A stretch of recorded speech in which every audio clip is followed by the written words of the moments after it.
So, picture this. There's stuff out there in space so dense, its gravity is insane. It can suck in absolutely anything, even light itself. Once light crosses a certain point, it's trapped forever. We're talking about a black hole. Black holes usually form when really massive stars die and collapse. Think of it like this.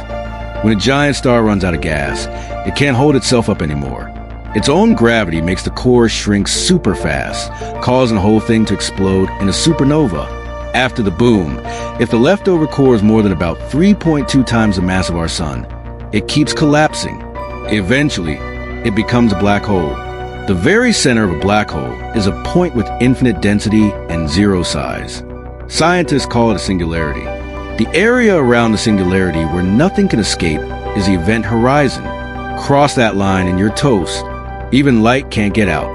That's why black holes are invisible. So, let's say you're super unlucky and fall into a black hole. What would happen? As you get closer, you feel a crazy strong pull, unlike anything you've ever imagined, and you'd see space around you looking all twisted and warped. Now, as you get even closer to the black hole, if your feet were pointing towards it, they'd feel a much stronger pull than your head.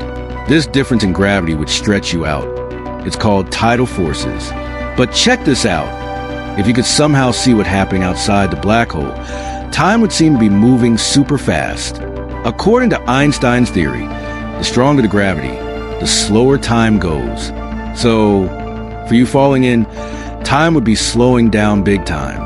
If a buddy was watching you from far away, they'd see you gradually slow down, like you were frozen just before crossing the event horizon. That friend would never actually see you fall in. The black hole's gravity would keep stretching your body longer and longer, making you look like a strand of spaghetti. Astronomers actually call this the Spaghettification effect. While all this is happening, you'd feel yourself getting stretched out infinitely. You'd also be heated up by friction from all the stuff around you, basically getting cooked. Once you hit the event horizon, you'd be completely ripped apart into individual particles. And then you become one of those particles, swirling around the black hole's event horizon, falling.